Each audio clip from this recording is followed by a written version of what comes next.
She accepted the job at that estate, knowing everyone would gossip, and it was there that something unexpected happened, something that would change her life and prove that true love sees what cruel eyes never could.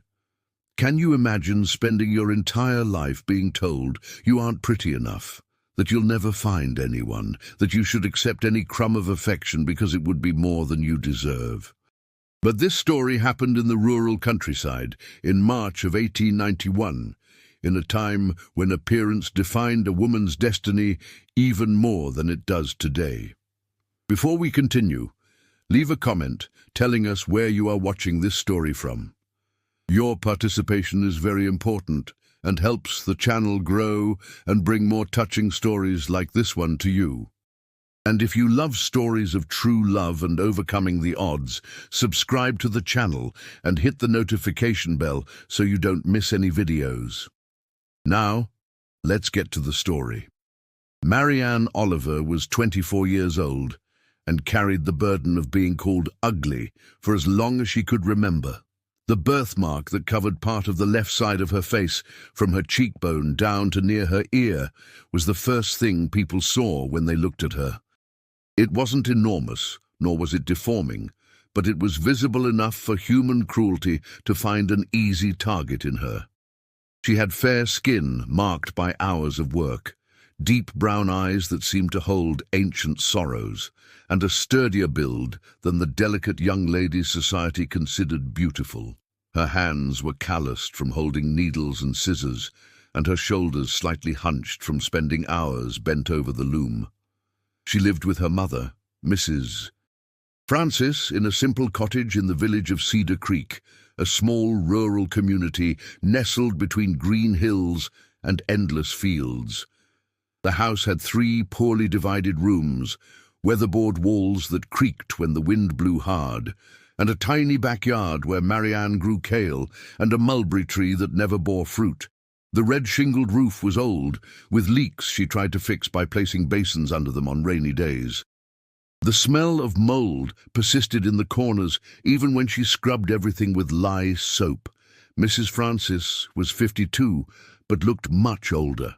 A widow for 7 years, she never fully recovered from the death of her husband, an honest drover who died of fever on a trip to the capital. After that, her health slowly declined. Joint pain prevented her from walking properly, a persistent cough worsened in the winter, and a deep melancholy that no herbal tea could cure set in. Marianne was all she had, and Marianne knew it. The young woman supported them both with her sewing work. She had skilled hands and a precise eye for measurements. She could transform a simple piece of fabric into an elegant dress, embroider initials with perfection, and adjust clothes so they fit the body perfectly. She learned the trade with an aunt who lived in the city, spending 2 years away from home as a teenager. She returned with a skill that was worth gold, but also with the bitter certainty that her appearance would always be an obstacle. Marianne's cousins, daughters of wealthier uncles, were her opposite in every way. Julia and Cecily had skin as fair as milk, blonde hair that shone in the sun, tiny waists and delicate faces that made the village boys sigh. They married well before they were 20, with suitors who came from prosperous farms, and now lived in big houses with maids and new dresses every season. When they crossed paths with Marianne on the street, they greeted her with pitying smiles that hurt more than any direct insult. "Poor Marianne," they would whisper to their friends. "So hard-working. But what a pity God wasn't generous with her looks." Marianne heard it. She always heard it. She had learned early on to pretend she didn't hear the comments, the stifled giggles, the looks of pity. She had developed a shell of indifference that she used as armor. She kept her eyes down when walking through the village, answered in monosyllables when someone tried to make conversation, and returned home as soon as her deliveries were done. Loneliness had become her most faithful companion. But beneath the shell, there was a woman who dreamed. She dreamed of being seen beyond the mark on her face. She dreamed of hearing that she was smart, funny, talented, She dreamed on sleepless nights when the moon shone through the window of her tiny room of finding someone who would look at her and see beauty where others saw a defect. These were dreams she hid even from herself, because dreaming hurt. It hurt to imagine things that seemed impossible for someone like her. It was on a Thursday afternoon, with the March sun beating down hard on the roofs of Cedar Creek, that Mrs. Rose appeared at Marianne's door. The housekeeper of Clearwater Estate was a tall, serious woman, with grey hair tied in an impeccable bun, and blue eyes that seemed to see right through people. She wore a simple grey dress, but of good fabric, and carried a black parasol she used as a cane. Marianne knew her by sight. She had done small repairs on clothes for the estate before, but they had never spoken directly. "Good afternoon," said Mrs. Rose with a firm voice, stopping in front of the small wooden gate. "Are you Marianne Oliver, the seamstress?" Marianne was in the yard, hanging sheets on the line, and almost dropped the basin of wet laundry when she heard the voice. "Yes, ma'am," she replied, approaching and wiping her hands on her apron. "That's me. How can I help you?" The housekeeper assessed her from top to bottom with those piercing blue eyes. "I need a seamstress for a large job," she explained. "The master of the estate, Mr. Raphael Montgomery, needs a complete new wardrobe. Shirts, waistcoats, riding breeches, Sunday suits, all of good quality. I was told you are the best seamstress in the village." Marianne's heart raced. Raphael Montgomery. Everyone in Cedar Creek knew the name. The most prosperous farmer in the region, owner of lands that stretched for miles, master of fields that produced the best crops in the county, a widower for 3 years, reclusive, father of a little girl. The women of the village competed for his attention like hens fighting for corn, but he showed no interest in any of them. Marianne had never seen the man in person, only heard the stories. "I accept the job," Marianne said, trying to keep her voice steady. "When do you need me to start?" Mrs. Rose cracked a small smile. "Tomorrow morning, come to the estate at 8 o'clock. I'll have the fabrics and measurements ready. You will work there. It will be more practical." Marianne swallowed hard. Working at the estate meant being away from home all day. It meant entering a world that wasn't hers. It meant inevitably meeting the farmer himself. "All right," she agreed. "I'll be there at 8 sharp." That night, Marianne could barely sleep. She tossed and turned in the narrow bed she shared with her mother, listening to Mrs. Francis's laboured breathing, watching the shadows the moon cast on the peeling wall. She felt a mix of excitement and fear. The pay would be good, she knew that.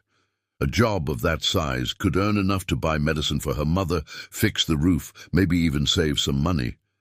But there was also the fear of judgment. The people at the estate would look at her. They would comment. They would wonder what a girl like her was doing there. She got up before dawn, washed her face in the basin of cold water, combed her dark hair back into a simple bun, put on her least mended dress, a faded but clean navy blue one. She looked at herself in the piece of broken mirror hanging on the wall and saw what she always saw. The birthmark, the tired eyes, the face that didn't fit beauty standards. She took a deep breath. "It doesn't matter," she said to herself. "You're going there to work, not to model." The walk to Clearwater Estate took about 40 minutes. Marianne left the house when the sky still held shades of pink and orange, with her sewing tool bag hanging from her shoulder. The dirt road wound between green pastures dotted with cattle, crossed a wooden bridge over a noisy creek, and climbed a gentle hill to the entrance gate of the property. The morning air was fresh and smelled of wet earth, dew, grass, and livestock. Birds sang in the trees, and the distant sound of church bells echoed from the village. When she reached the gate, Marianne paused for a moment to absorb the view. Clearwater Estate was impressive. The main house, painted white with dark wood details, had 2 stories and a wide porch with columns. Huge windows reflected the golden light of the rising sun, and a well-kept garden surrounded the main entrance. Around it stretched the crop fields, the barns, the workers' cottages, the corrals, the orchards. It was a complete world, self-sufficient, prosperous. Marianne rang the bronze bell hanging on the gate. A young man, probably one of the farm hands, came to attend to her and led her to the side entrance of the house where the service areas were located. Mrs. Rose was already waiting for her, punctual as a clock. "Come," said the housekeeper without wasting time. "I'll show you where you'll be working." The interior of the house was even more impressive than the exterior. Wide plank floors waxed until they shone, walls with imported wallpaper printed with discreet flowers, hand-carved mahogany furniture, crystal chandeliers hanging from the high ceilings. The smell was of beeswax, fresh coffee, and flowers. Everything there breathed order, prosperity, good taste. Marianne felt out of place, as if her worn boots would soil those impeccable floors. Mrs. Rose took her to a room at the back, well lit by large windows overlooking the orchard. There was a long table, a comfortable chair, shelves with fabrics organized by color and type, threads of every shade, bone and mother-of-pearl buttons kept in small boxes. "This will be your workspace," explained the housekeeper. "You may use whatever you need. Here are the fabrics the master chose. White linen for daily shirts, thicker cotton for work shirts, fine wool for waistcoats, and this sturdy twill for riding breeches." Marianne ran her fingers over the fabrics. They were of exceptional quality, soft, tightly woven, expensive. "I'll need Mr. Montgomery's measurements," she said. Mrs. Rose nodded. "He should be coming down for breakfast soon. I'll ask him to come here for you to take his measurements." Marianne felt a flutter in her stomach. She was going to meet the man. She was going to have to be close to him, measure his shoulders, his chest, the length of his arms. She was going to have to look into his eyes and inevitably see the reaction when he noticed the mark on her face. She waited alone in the room, organizing her tools to calm her nerves. She took the fabric tape measure from her bag, the small notebook where she wrote down measurements, the pin case. She was testing the tension of a spool of thread when she heard footsteps in the hallway, firm, masculine steps, heavy boots against the wood. Her heart raced. Raphael Montgomery entered the room, and Marianne looked up. The world seemed to stop for a moment. He was tall, must have been over 6 feet, broad-shouldered under the white shirt with sleeves rolled up to the elbows. He had dark hair, slightly long, with a few grey strands at the temples that gave him a distinguished air. His face was angular, marked by fine lines around the eyes, suggesting he had smiled a lot in life, though now his expression was serious. His eyes were an almost golden brown, intense. He had a well-trimmed beard, large, calloused hands of someone who works the land, and a bearing that blended natural elegance with raw strength. "Good morning," he said in a deep, velvety voice. "You must be the seamstress. Mrs. Rose told me you are excellent at what you do." Marianne had to take a deep breath before she could answer. "Good morning, Mr. Montgomery. I will do my best so you are satisfied with the work." He fully entered the room, and she realized he was looking at her, not the way people usually looked, with that quick shifting of eyes when they saw the mark, or with ill-disguised pity. He looked directly at her, with genuine curiosity, like someone meeting a person and wanting to form a real impression. "What is your name?" Raphael asked as he approached the table where the fabrics were laid out. "Marianne," she replied. "Marianne Oliver." He nodded. "Pleasure to meet you, Marianne. Mrs. Rose speaks very highly of your work. She said you transformed an old dress of the judge's wife into a piece that looked like it came from a French dressmaker." Marianne felt her face heat up. "She exaggerates, sir. I only do what I know how to do." Raphael picked up one of the linen fabrics, assessing the quality by running his thumb over the weave. "Modesty is a virtue," he commented, "but talent should also be recognized." He turned to her again and smiled. A small, somewhat shy smile, that briefly lit up that serious face. Marianne felt something strange in her chest, as if the air had suddenly become lighter. "Well, let's get to the measurements then," Raphael said. "What do you need me to do?" Marianne approached with the tape measure, trying to keep her hands steady. "I need to measure your shoulders, chest, waist, arm and leg length," she explained. "I'll need you to stand up straight with your arms open." Raphael obeyed, positioning himself in the center of the room with arms extended like wings. Marianne had to step onto a low stool to reach his upper body properly. She was so close she could smell him, a mixture of soap, coffee, and something indefinable that was just him, masculine and comforting. She worked in silence, wrapping the tape measure around his broad shoulders, writing the numbers in the notebook. Her fingers lightly brushed the fabric of his shirt, and she could feel the heat of his body through the fine cloth. Raphael remained motionless, barely breathing, as if concentrating on something. Occasionally, Marianne looked up and met his gaze already resting on her, and she looked away quickly, feeling her cheeks burn. "Do you live in the village?" Raphael asked, breaking the silence.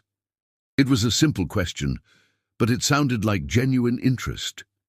"Yes, sir," Marianne replied, now measuring the length of his arm from shoulder to wrist. "I live with my mother in a house near the church." "Is she ill?" The question caught Marianne by surprise. "How do you know?" Raphael shrugged. "Mrs. Rose mentioned you support your mother alone. I deduce that if you work so hard, you must have a good reason."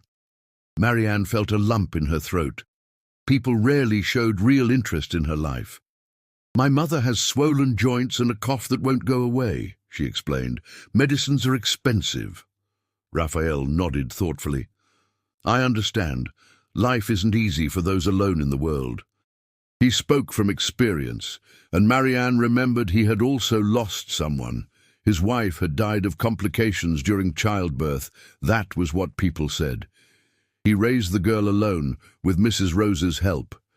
Finished with the upper body, Marianne had to kneel to measure his legs. It was a position that left her vulnerable, humble, and she felt intensely conscious of it. She measured the length of his thigh, his calf, the contour of his waist.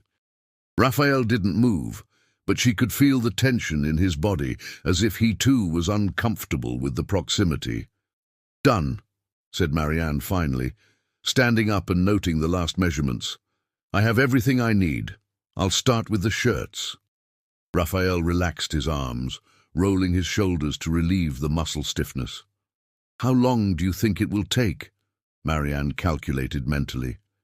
"To do everything with the quality the service deserves, maybe 3 weeks." "I can come every day from 8 to noon." Raphael nodded in agreement. "Perfect. Mrs. Rose will ensure you have everything you need. If there are any problems, you can speak directly to me." He hesitated for a moment, as if to say something else, but changed his mind. "Have a good day at work, Marianne." He left the room, and Marianne let out a long sigh she didn't even know she was holding. Her hands were trembling slightly. It wasn't fear. It wasn't exactly nervousness. It was something different, something she couldn't name. Raphael Montgomery hadn't looked at her with pity. He hadn't averted his eyes from the mark on her face. He had talked to her as if talking to a normal person, had asked questions, had shown interest. It was so unusual she didn't know how to process it. The following days established a routine. Marianne arrived at 8 in the morning, worked in the sunny room cutting fabrics, basting, hand-sewing the most delicate stitches. The work absorbed her completely. She took pleasure in seeing the white fabric take shape under her hands, in creating shirts with a perfect drape, in embroidering the initials RM on the cuffs with stitches so small and regular they looked machine-made. Mrs. Rose appeared occasionally to offer coffee, bread and butter, fresh water. The housekeeper was stern but fair, and Marianne realized there was a hidden kindness beneath the tough shell. On the 3rd day, Raphael returned to the room mid-morning. Marianne was working on a linen shirt, focused on attaching the mother-of-pearl buttons. "Sorry to interrupt," he said, stopping at the door. "Just wanted to see how the work is going." Marianne held up the shirt for him to see. "I'm finishing the first one, just need to sew on the last buttons. Do you want to try it on to see if the fit is correct?" Raphael entered and took off the shirt he was wearing in a fluid motion. He stood there bare-chested for a moment looking for the new shirt, and Marianne felt her face catch fire. She turned quickly, pretending to look for something in the thread basket, but the image was imprinted. The muscular chest, marked by a few scars, the tanned skin of someone who works under the sun, the line of dark hair descending down his abdomen. She had never seen a man like that, so close, so exposed. "Here it is," she said, extending the new shirt without looking directly. Raphael put it on, buttoned it halfway, adjusted the collar. He walked to the window where there was more light and examined himself. The shirt fell perfectly over his broad shoulders. The cut followed the line of the body without being too tight or too loose. "It's perfect," he said with genuine admiration in his voice. "Seriously, Marianne, I've had expensive clothes made in the capital, but none had this quality of finish." Marianne allowed herself a small smile of satisfaction. "Thank you, sir. I'm glad you liked it." Raphael approached her again, and this time leaned against the table watching her work. "Why did you choose to be a seamstress?" he asked. Marianne continued sewing buttons as she answered. "I didn't really have much choice. My family didn't have the money to give me another kind of education. An aunt who lived in the city offered to teach me the trade. I spent 2 years with her learning. Did you like it there?" Raphael wanted to know. Marianne thought before answering. "I liked the work, but I didn't like being away from my mother, and the big city scared me a little. Too many people, too much noise. I prefer the countryside. I prefer the silence." Raphael nodded as if he understood perfectly. "Me too. I travelled quite a bit when I was younger, Paris, London. My father wanted me to see the world before taking over the farm. But nothing compares to this. The peace of the fields, the slower pace of life." They talked for another half-hour. Raphael revealed himself to be surprisingly easy to talk to. He spoke about the farm with passion, about new crop techniques he was trying to implement, about the challenges of managing so many workers and acres. He also spoke about books, about music, about the changes he saw happening in the country. Marianne listened fascinated, contributing here and there with her own observations. He laughed at her shy jokes, asked for her opinion on various subjects, treated her as an equal. When he finally left, claiming to have commitments in the fields, Marianne was left alone with a confused feeling in her chest. Something was changing. Every conversation with Raphael made that wall she had built around her heart crack a little more. She knew it was dangerous. She knew that allowing herself to feel anything for a man like him was a recipe for disappointment and suffering. But she couldn't help her heart racing when she heard his footsteps in the hall, couldn't contain the smile that blossomed on her lips when he appeared at the door. In the second week, something unexpected happened. Marianne was working when she heard light little footsteps in the hallway.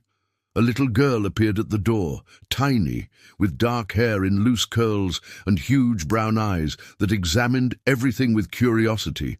She wore a light blue dress and held a rag doll. She must have been about 7 years old, Alice, Raphael's daughter. "Are you the lady making clothes for Daddy?" the girl asked in a high voice. Marianne smiled, a genuine and warm smile. "Yes, I am. My name is Marianne. And you are Alice, aren't you?" The girl nodded and entered the room with confidence, approaching the table to see what Marianne was doing. "What's this?" "It's a waistcoat. I'm going to sew these gold buttons here on the front. Can I help?" Marianne hesitated only a second. "Of course you can. Come here, sit on my lap." Alice climbed onto the chair and Marianne settled her, placing a button in her little hands. "Hold this while I thread the needle." The girl obeyed with concentration, her tongue sticking out the corner of her mouth in the effort to stay very still. She smelled of glycerin soap and talcum powder. She had chubby cheeks and a sweet way about her that melted the heart. "You're pretty," Alice said suddenly, looking at Marianne's face very closely.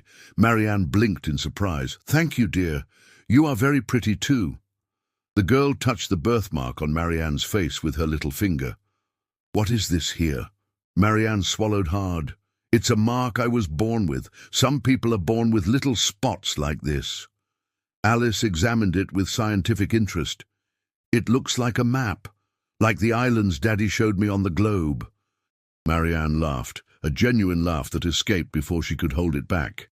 It was the first time anyone had compared her mark to something that wasn't defective or ugly. Mrs. Rose appeared at the door with a worried expression. "Alice, I said not to bother the lady." "She's not bothering at all," Marianne assured quickly. "She's helping me." The housekeeper seemed surprised, but relieved. "Very well then, but Alice, soon it's time for a snack." The girl pouted. "Just a little longer, Mrs. Rose. I'm helping sew." The housekeeper rolled her eyes affectionately and left. Alice stayed there for the rest of the morning, chattering about her doll, about the chickens in the yard, about the pony her father promised to buy for her birthday. Marianne answered with infinite patience, asking questions, laughing at the stories, feeling something warm and maternal awaken in her chest. When it was time to leave, Alice gave her a hug. "Are you coming back tomorrow?" "Yes, I am." "Then I'll come back too to help you." Raphael appeared to fetch his daughter and found the scene. Marianne kneeling at the girl's height, tidying her rebellious curls, Alice holding her hand with trust. He stopped at the door and something passed over his face, something like contained emotion. "Alice, come. Let Marianne work." "But Daddy, I was helping." Raphael smiled. "I know, my love. But now it's time for lunch. Come." Alice obeyed but turned to wave. "Bye, Marianne. See you tomorrow." Marianne waved back, feeling her heart squeeze in a good way.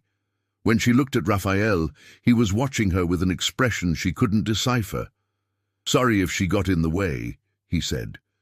"She didn't get in the way at all," Marianne assured. "She is a lovely girl. Mr. Montgomery, you have raised a wonderful daughter." Raphael swallowed hard, visibly moved. "Thank you. That means a lot to me." She left, leading Alice by the hand, but turned one last time. "Marianne." "Yes, sir?" "You can call me just Raphael. Mr. Montgomery makes me feel old." She smiled. "Only if you call me just Marianne too, without the miss people use." "Agreed," he said, smiling back. And then he left. Marianne returned to work, but could barely concentrate. Her hands sewed automatically while her mind raced. What conversation had that been? There was a growing intimacy between them, a familiarity that shouldn't exist between employer and employee. It was dangerous. It was inappropriate. It was everything she had learned not to desire, because desire only brought pain. But she couldn't stop thinking about his smile, about the way he looked at her when he thought she wasn't looking. She couldn't ignore the good feeling she had when Alice sat on her lap, or when Mrs. Rose offered her coffee, as if she were a guest and not a hireling. For the first time in her life, Marianne felt she belonged somewhere. And that was even more dangerous than any romantic feeling, because putting down roots in a place that wasn't hers was a guarantee of pain when she had to pull them up. Weeks passed, and the work progressed. Marianne had almost finished Raphael's complete wardrobe. The shirts hung on hangers in an immaculate white row.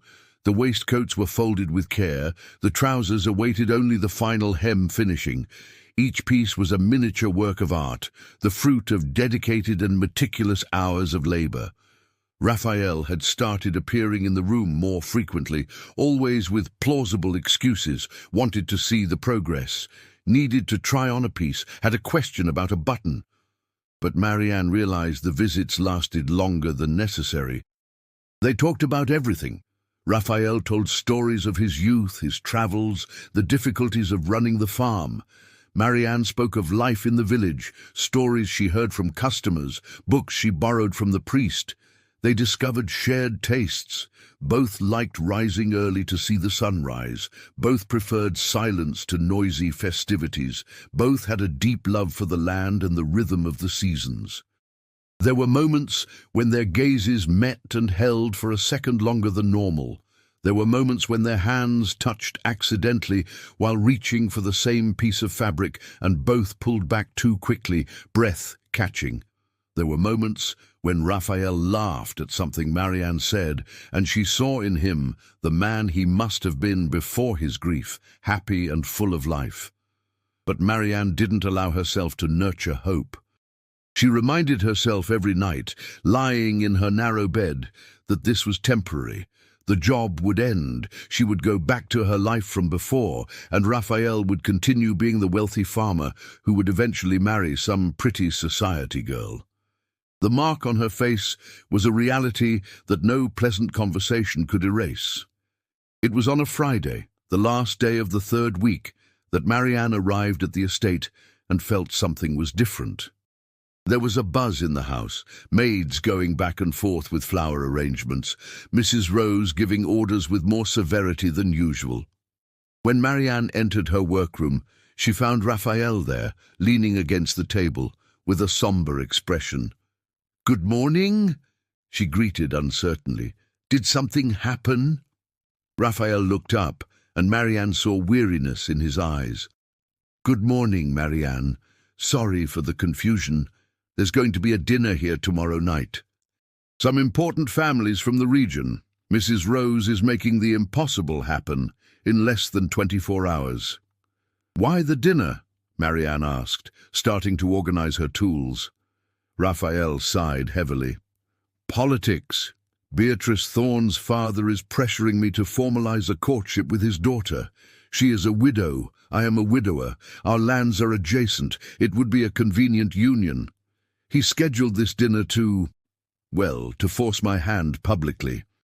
The name Beatrice Thorne was well known, a rich, beautiful, well-connected woman, exactly the kind of person who would make a suitable wife for someone like Raphael. Marianne felt her chest tighten, but kept her face neutral. "I understand," she said simply. "Well, the work is almost done, just the finishing touches on 2 pairs of trousers, and I'll be finished. You can wear the new clothes to the dinner." Raphael looked at her intensely. "I don't want to go to this dinner," he said in a low voice. "I don't want Beatrice. I don't want any of the women society deems appropriate for me." Marianne froze, needle and thread forgotten in her hands. Her heart beat so hard she was sure he could hear it. "Then why are you going?" she asked in a whisper. Raphael ran a hand through his hair in a frustrated gesture. "Because sometimes obligations weigh more than desires. Because I have responsibilities to Alice, to the farm, to the family name. Because choosing the heart over reason can bring scandal and complications I don't know if I'm ready to face." He approached her slowly. Marianne stood motionless like a bird, hypnotized by a snake. Raphael stopped inches away, so close she could see the gold specks in his brown eyes, count the fine lines around his mouth. "You know what I'm talking about?" he asked in a husky voice. "Do you know why I come here every day with flimsy excuses just to spend a few minutes near you?" Marianne couldn't breathe, couldn't think, could only feel the heat radiating from his body, the familiar scent she now knew by heart, the weight of those words. "Don't say that," she whispered. "Please don't say it." "Why not?" "Because it's not fair. Because you are who you are, and I am who I am. Because when this job ends, I'll go away, and you'll marry someone like Beatrice, and I'll have to live with the weight of words that should never have been spoken." Raphael raised his hand slowly, giving her time to pull away if she wanted. She didn't pull away.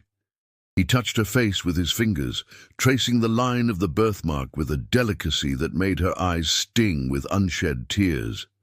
"Do you think I care about this?" he asked. "Do you really think that when I look at you, this is what I see? Marianne closed her eyes, 2 tears sliding down her cheeks. Everyone sees it. It's the first thing people notice about me. Then people are blind, Raphael said with fierce intensity. Because when I look at you, I see eyes that shine with intelligence. I see hands that create beauty. I see a rare smile that lights up the world when it appears. I see someone who is kind to my daughter, who works hard without complaining, who talks to me as if I were a normal person and not a title or a bank account. I see someone who makes me want to wake up in the morning, who makes this house seem alive again. Marianne opened her eyes and found his face so close she could feel his warm breath on her skin. "Raphael," she whispered, "this is madness." "Maybe it is," he agreed. "But I'm tired of being sensible. I'm tired of doing what is expected. I spent 3 years dead inside, fulfilling obligations, smiling when necessary, keeping up appearances, and then you walk into this room with your faded blue dress and your frightened eyes, and suddenly I feel again." He lowered his face even more, lips millimeters from hers. "Tell me I'm alone in this," he pleaded. "Tell me you feel nothing, and I'll stop right now. I'll go to that damn dinner. I'll court Beatrice. I'll do what everyone expects. But if you feel even a tenth of what I feel, tell me. Give me a reason to fight against everything and everyone." Marianne knew she should retreat, knew she should lie, say she felt nothing, protect herself and him from the inevitable consequences. But she couldn't. "I feel it," she whispered. "God forgive me, but I feel it. Since the first day. I try not to feel. I try to remind myself it's impossible, but I feel it." Raphael closed his eyes as if those words were a relief and a condemnation at the same time. And then, slowly, so slowly it seemed like an eternity, he leaned in and touched his lips to hers.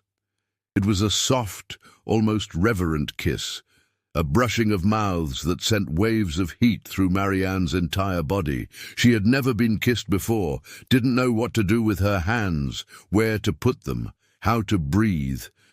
Just stood there, accepting that impossible sweetness while tears continued to run down her face. When they parted, Raphael held her face between his large hands. "I'm not going to that dinner," he said with determination. "Or rather, I am. And I'm going to make it clear to Beatrice and everyone present that my heart is not available." Marianne sobbed. "They will destroy you. They will destroy me." "Let them destroy us then," he replied with a sad smile. "But at least we'll be together in the wreckage." A noise in the hallway made them separate quickly. Mrs. Rose appeared at the door, carrying a tray with coffee, and seemed not to have seen anything. "Brought breakfast for you both," she announced, placing the tray on the table. "Marianne, are you all right? Your eyes are red." Marianne wiped her face quickly. "I am. It's just fatigue." The housekeeper looked from one to the other with that expression that saw everything but judged nothing. "Rest a little, then. The work can wait."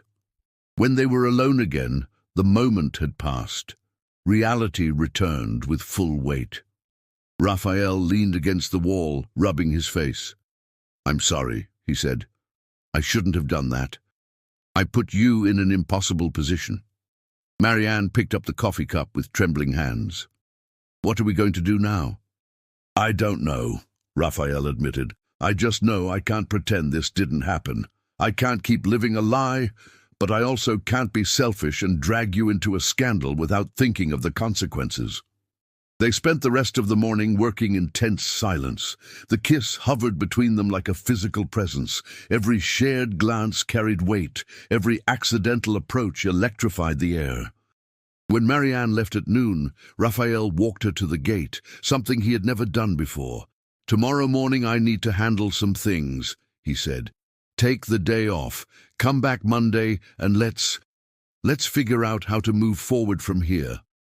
Marianne nodded without trusting her voice. She walked down the road back home, as if floating and sinking at the same time. What had happened? In a matter of minutes, her entire life had been turned upside down. Raphael Montgomery, the most coveted man in the region, had kissed her, had said he felt something for her, had promised to face society. But as she walked, euphoria was replaced by fear. She knew the world, knew what happened to women who forgot their place. She would be called a gold digger, an opportunist. They would say she used spells to seduce the widowed farmer. They would say worse things about her body, her appearance, her morals. And Raphael could lose friendships, respect, maybe even business, all because of her. Was he really willing to pay that price? Or would the kiss turn out to be a moment of weakness he would regret when reason returned? Marianne arrived home confused, frightened, but with a small, persistent glow in her heart that refused to go out, no matter how many rational arguments she threw against it. Raphael had kissed her. Raphael liked her. And as impossible as it seemed, Marianne was hopelessly in love. Saturday dawned with cloudy skies and heavy air that foretold a storm. Marianne woke up early, even though it was her day off, unable to go back to sleep after a restless night thinking about everything. Raphael's kiss was branded on her skin like a hot iron. Every time she closed her eyes, she felt his lips on hers again, heard his husky voice saying he wanted her, saw those golden eyes looking at her as if she were the only woman in the world. But daylight brought cruel doubts. Marianne got up, prepared breakfast for her mother, helped Mrs. Francis take the bitter cough medicine. The old lady noticed something was different. "You're strange, my daughter," she commented, holding Marianne's hand with fingers swollen by sick joints. "Did something happen at the farm?" Marianne forced a smile. "No, Mother, I'm just tired. The work is almost done." Mrs. Francis squeezed her hand. "You work too much, but I'm proud of you, always have been." Her mother's words brought tears to Marianne's eyes. What a good mother she had, what a strong woman who raised a daughter alone after being widowed, who never complained about poverty nor let bitterness take over. Marianne hugged her carefully so as not to hurt her fragile joints. "I love you, Mom. I love you too, daughter, more than anything in this world." Marianne spent the day at home, sewing patches on old clothes, cleaning the house, trying to keep her hands busy so her mind wouldn't race. But it was impossible not to think. At that exact hour, Raphael was receiving guests for dinner. Beatrice Thorne was there, probably beautiful in some expensive dress, smiling and chatting, being the perfect hostess society expected him to choose. And what was Raphael doing? Was he keeping the promises he made to Marianne? Or was he realizing he had been hasty, that a stolen kiss wasn't worth destroying his reputation? The rain began to fall mid-afternoon, thick and loud, turning the dirt street into mud. Marianne stayed at the small front window, watching the water run off the old roof, dripping through the leaks she still hadn't managed to fix. The sound of the rain was comforting in a way, a constant noise that drowned out thoughts. It was almost dark when there was a knock at the door. Marianne opened it and came face to face with Mrs. Rose, soaked despite the black umbrella, with a serious expression on her wrinkled face. The housekeeper entered without waiting for an invitation, dripping water on the wooden floor. Marianne rushed to get a towel. "Mrs. Rose, what are you doing here in this rain?" The housekeeper dried her face and neck before answering. "I came to bring a message from the master. He wants you to come to the estate Monday as usual, and he asked me to give you this." She pulled a small package wrapped in brown paper from inside her shawl. Marianne took it with trembling hands. "What is it?" "Open it," Mrs. Rose said with a small smile that softened the hard lines of her face. Marianne unwrapped it carefully. Inside was a light blue silk scarf embroidered with white flowers. It was delicate, expensive, beautiful, the kind of gift a man gives a woman he is courting. Pinned to the scarf was a note written in firm, slanted handwriting. Marianne read it with her heart in her throat. The note said, To the woman who taught me to see true beauty. The dinner was a social disaster, but a personal victory. I made clear where my heart lies. Now let us face the consequences together. See you Monday, Raphael. Tears burned in Marianne's eyes again. He had done it. He had truly faced society. Mrs. Rose, what happened at the dinner? The housekeeper sighed and sat in the chair Marianne offered. It was exactly the scandal you must be imagining. Miss Beatrice came all dressed up, accompanied by her father and half a dozen important families. The dinner was beautiful, the food perfect. But when it came time for conversation in the parlor, Beatrice's father started talking loudly about how good it would be to unite the two farms, how Raphael needed a well-born wife to give Alice a proper mother. Beatrice smiled and agreed with everything, already behaving like the mistress of the house. And what did Raphael do? Asked Marianne, barely able to breathe. Mrs. Rose smiled approvingly.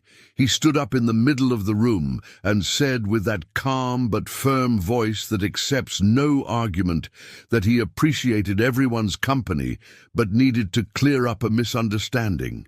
He said his heart was already committed to another person, someone he respects and admires deeply, someone who brought light back into his life. He said it wouldn't be fair to Beatrice or anyone else to keep pretending he was available for courtship. Marianne covered her mouth with her hand. Did he mention my name?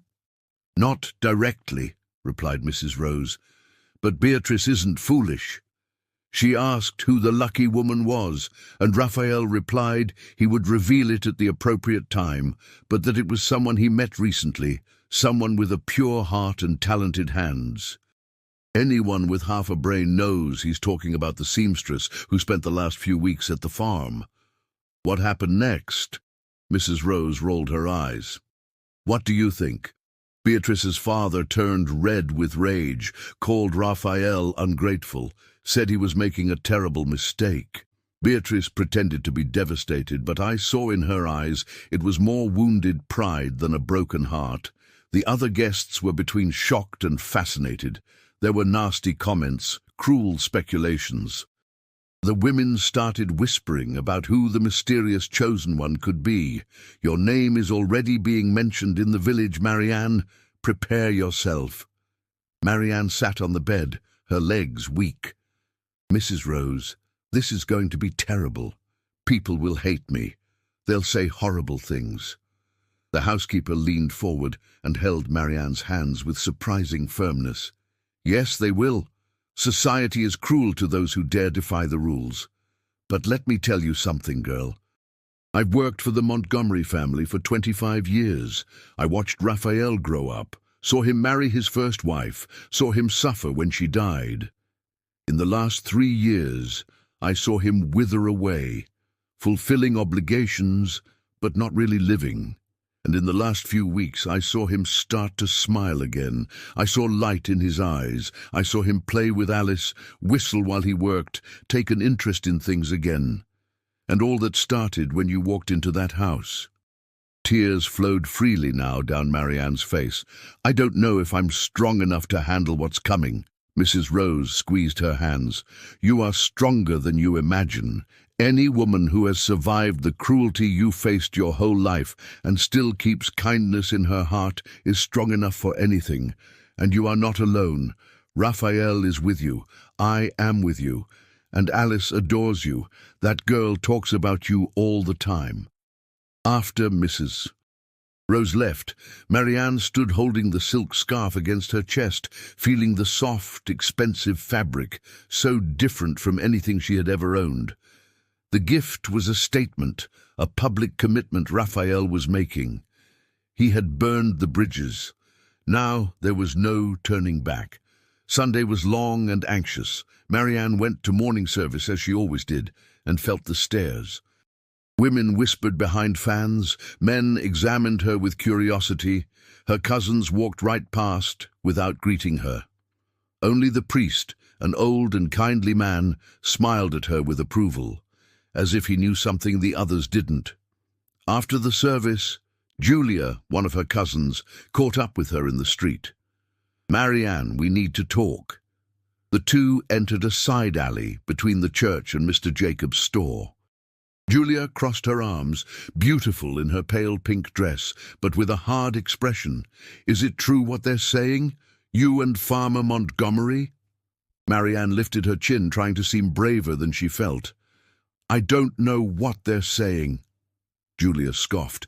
"Don't play dumb. Everyone knows you spent weeks at his farm, and now he turned down Beatrice Thorne, saying he's interested in another. The rumors point to you." "And if it is true?" challenged Marianne. Julia took a step forward, eyes shining with something that looked like envy mixed with anger. "Then you are even more foolish than I thought. Do you really think a man like him will marry you? Look at you, Marianne. Look at your face, at your old clothes, at your calloused hands. Men like Raphael Montgomery don't marry women like you. They have fun, use, and then discard and go to someone on their level. You'll end up as a hidden mistress if you're lucky. More likely you'll end up alone and disgraced." Every word was a knife, but Marianne didn't let Julia see how much they hurt. "Raphael isn't like that," she said with a steady voice. Julia laughed bitterly. "All men are like that. You'll learn the hard way. And when that happens, don't come crying to the family. You made your choice." And then she turned and walked away, heels clicking on the uneven cobblestones of the street. Marianne walked home with her cousin's words echoing in her head. What if Julia was right? What if Raphael changed his mind when he realized the scale of the scandal? What if he discovered that keeping Marianne by his side was too great a sacrifice? Doubts gnawed like worms, but she tried to cling to the words written in the note, to the kiss that still burned in her memory, to the look in his eyes when he said he felt something real. Monday dawned clear and cold. Marianne wore the same navy blue dress, pinned her hair more carefully than usual, and tied the silk scarf Raphael had given her around her neck. It was a small act of courage, wearing his gift publicly. The walk to the farm seemed shorter than usual, as if time had accelerated, pushing her toward a destiny she didn't know whether was wonderful or terrible. When she reached the gate, the same young man as always received her, but this time there was something different in the way he looked at her. Respect, perhaps, or curiosity, or both. Mrs. Rose was waiting for her at the door and hugged Marianne briefly. "Courage, girl," she whispered. "Today is going to be an important day." Marianne entered the workroom and found Raphael there, looking out the window at the orchard. He turned when he heard her footsteps, and his face lit up with a smile that made Marianne's heart melt. "You came," he said, as if he had doubted. "You asked me to come," replied Marianne, placing the tool bag on the table with trembling hands. Raphael crossed the room in 3 long strides and stopped in front of her. "Did you like the gift?" Marianne touched the silk scarf at her neck. "It's beautiful. But Raphael, it must have cost a fortune. You didn't need to." I wanted to," he interrupted. "I wanted you to have something beautiful, something that showed how much you matter to me." He hesitated and then asked, "Did you hear the comments in the village?" "I heard," admitted Marianne. "They weren't kind." Raphael clenched his teeth. "I imagined. Beatrice is spreading distorted versions of the story. She's saying I deceived her, courted her, and then cruelly abandoned her. Some people believe her. Others are too curious to pick sides. But many are judging you harshly, I know. I'm sorry for that." "Do you regret it?" asked Marianne in a small voice. "Saying what you said at dinner?" Raphael held her face between his hands exactly as he had done on Friday. "No, not for a second. The only thing I regret is not having the courage to do this sooner, having wasted 3 whole weeks when we could have been together. Marianne, I need you to understand something. I'm not a man of half words or empty promises. When I say I want you by my side, that is exactly what I mean. Not as a hidden mistress, not as temporary amusement. I want to court you properly. I want everyone to know you are my choice, and when the time is appropriate, I want to marry you. If you are watching and enjoying this story, leave a like and keep following to see how this love will overcome all obstacles. Marianne's legs felt weak. Marry? Raphael, are you serious? More serious than I've ever been about anything in my life, he assured. I know it's fast. I know we barely know each other properly. But sometimes you just know, Marianne. When you find the right person, there is no doubt, there is no hesitation. There is only certainty, and I am certain about you. But Alice, began Marianne, trying to think rationally. Raphael smiled. Alice is in love with you. She spends all day asking when you're coming back, when she can help sew again, when you'll have a picnic together. That girl has good instincts about people. If she loves you, it's because you deserve to be loved. And your family, insisted Marianne. Your friends, your partners, the people who depend on you. They will turn their backs on you if you choose someone like me. Raphael released her face but took her hands, interlacing their fingers. Whoever turns their back on me because of this didn't deserve my friendship to begin with. Marianne, for 3 years I did everything society expected. I was the exemplary widower, the dedicated father, the responsible farmer. I fulfilled all social obligations, smiled in the right places, said the appropriate things, and I was dead inside, absolutely dead. You brought me back to life. That is priceless. No social approval is worth more than that. Marianne looked into those sincere golden eyes and saw the truth there. He really was serious. He really was willing to face the world for her. It was terrifying and wonderful at the same time. I'm scared, she admitted. Scared of not being enough. Scared you'll wake up one day and realize you made a mistake. Scared Alice will suffer for having a stepmother everyone despises. Scared of making you lose important things. Raphael pulled her closer, hugging her for the first time. Marianne rested her face on his broad chest and heard his heart beating strong and steady through the shirt fabric. Then let's be scared together, he whispered in her ear. And let's face it together too, you and I. They stayed like that for long moments, just holding each other, absorbing each other's presence. When they separated, Raphael wiped a tear running down Marianne's face. Now, he said in a lighter voice, I need you to do something for me. What?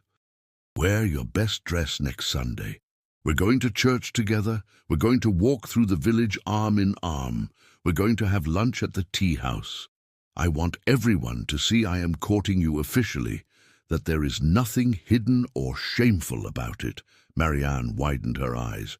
Raphael, that will be an even bigger scandal. Good, he said, with a mischievous smile that made him look years younger. The faster the scandal explodes, the faster people will get over it and move on to the next gossip. Besides, I really want to walk arm in arm with you. I want you to hold my arm. I want people to see how proud I am beside you. Marianne couldn't help smiling despite the fear. You're crazy, you know that. Crazy about you, he agreed. Completely crazy. The following days set a new routine. Marianne continued going to the farm every morning, but now the sewing work was almost an excuse.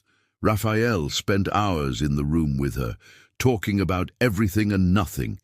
He told her about farm management, the challenges of keeping production high, plans to expand into cattle. She talked about embroidery techniques, about books she liked to read, about dreams she had as a girl of seeing the ocean. He made her laugh with funny stories from his childhood, the messes he made with his brothers. She impressed him with intelligent observations about politics and economics, showing she read the old newspapers the priest lent her. Alice became a constant presence in the room too. The girl arrived running every morning, jumping onto Marianne's lap, showing drawings she had made, telling stories about the chickens and the cat. Marianne taught her simple embroidery stitches, and Alice stayed focused with her tongue sticking out, trying to make the lines straight. Raphael watched them with a soft expression, as if that domestic scene was everything he had ever wanted. On a Thursday morning, Alice was embroidering a flower on a piece of cloth when she raised her little eyes to Marianne. "Are you going to be my new mommy?" The silence that fell in the room was heavy. Raphael froze with his coffee cup in midair. Marianne didn't know what to say. The girl waited with innocent expectation, not understanding the weight of the question. Marianne chose her words carefully. "Your daddy and I are friends, dear, very special friends, but these things take time." Alice frowned, thinking, like how much time? Months? Years? Marianne looked at Raphael, seeking help. He put the cup on the table and came to sit beside his daughter. "Alice, my love, I like Marianne very much, truly like her, and one day, if she accepts, I will ask her to marry me. But first, we need to do things right, in the right time. Do you understand?" Alice nodded seriously. "I understand. Like when we plant a seed and have to wait for it to become a tree. You can't rush it." Raphael laughed and ruffled his daughter's curls. "Exactly like that. You are a very smart girl." The girl turned to Marianne. "But do you like my daddy too?" Marianne felt her face heat up, but didn't look away from the child. "Yes, I do, very much, and I like you too." Alice gave a huge smile, showing her small teeth. "Okay, then. I'll wait for you two to become a tree." And she went back to embroidering as if she had settled the matter. Raphael and Marianne exchanged looks over the girl's head, looks that said more than 1,000 words. That simple domestic moment was perfect. It was what the future could be if they managed to overcome the obstacles. But the obstacles were getting bigger. Beatrice Thorne was spreading poison throughout the village. She said Marianne had used spells to seduce Raphael, that she had thrown herself at him indecently, that she was a gold digger after his money. Marianne's cousins joined the chorus, happy to finally have an excuse to openly express the contempt they had always felt. The rich women of local society closed ranks, considering the situation a personal insult, as if Raphael had rejected all of them by choosing a poor seamstress. Men had divided opinions. Some admired Raphael for choosing with his heart. Others thought he was committing madness that would ruin the family reputation.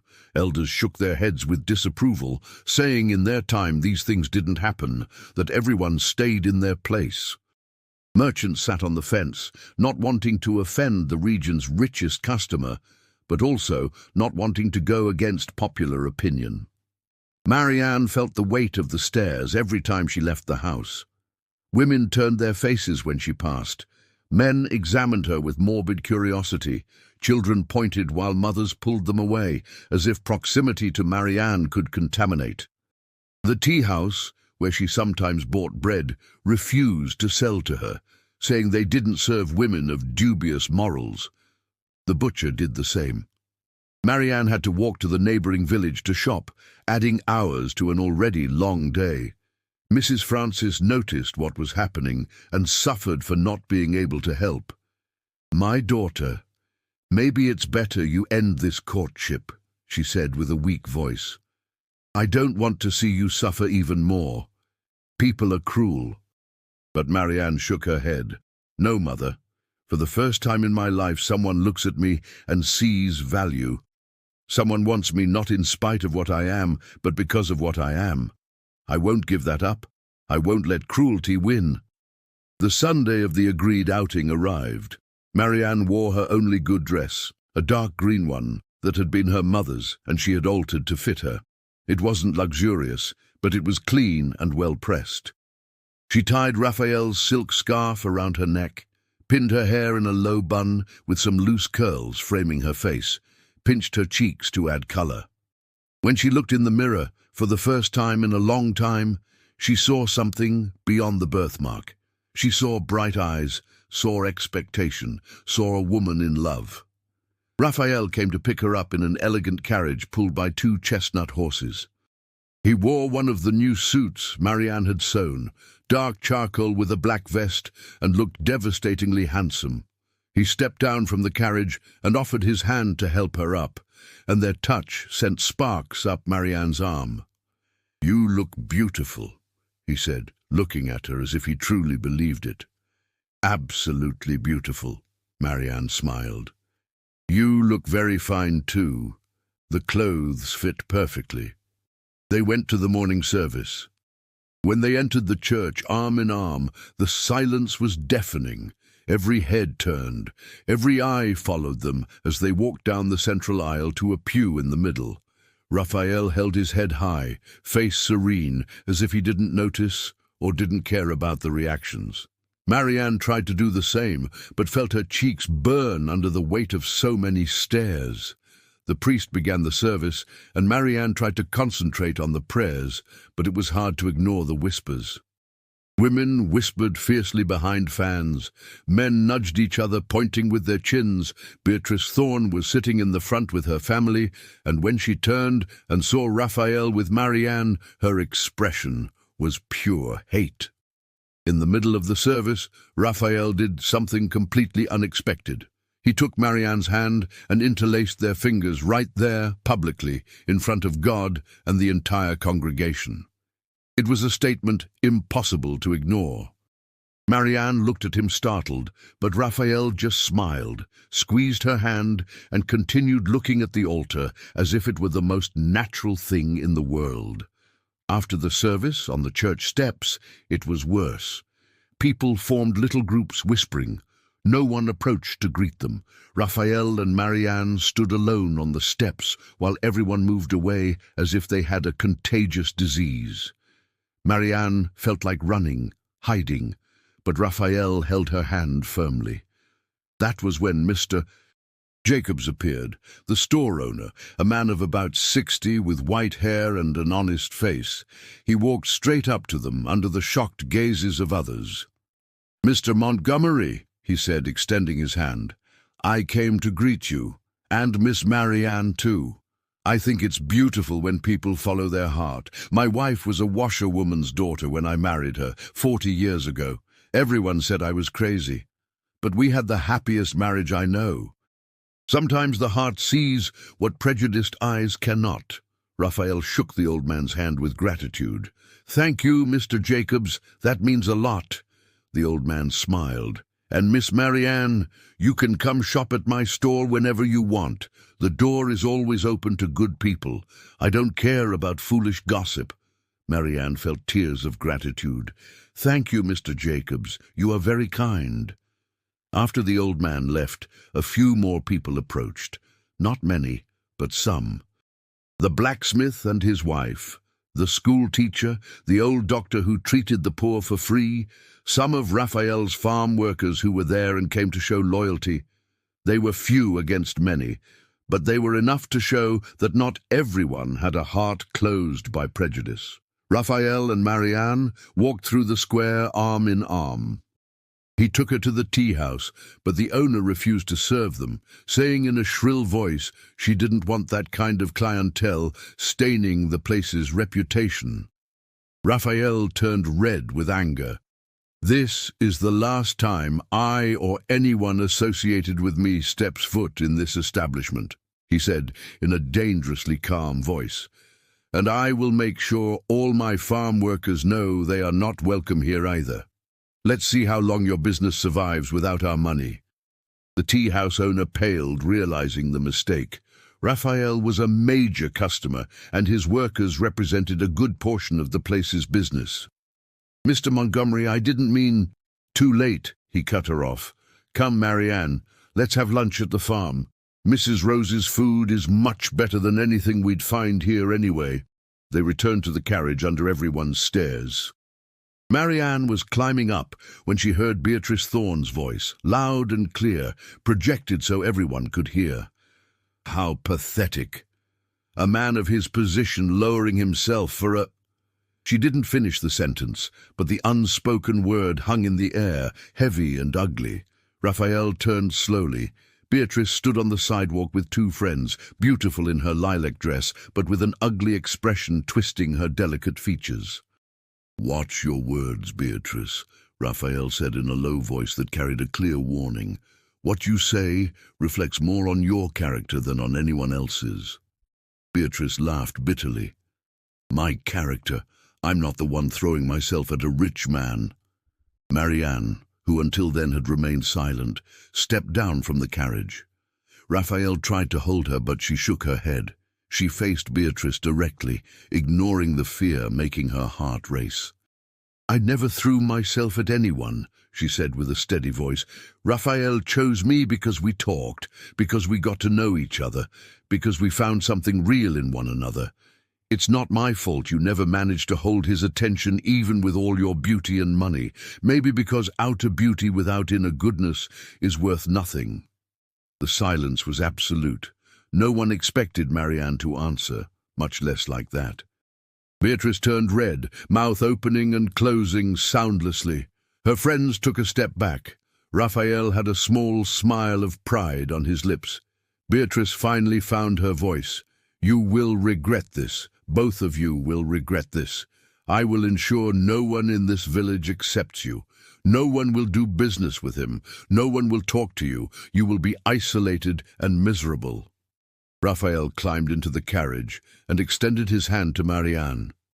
"Then we will be isolated and miserable together," he said calmly. "But at least we will be together, and that is more than you can say about your life." And with that, they departed, leaving Beatrice furious and humiliated in the square.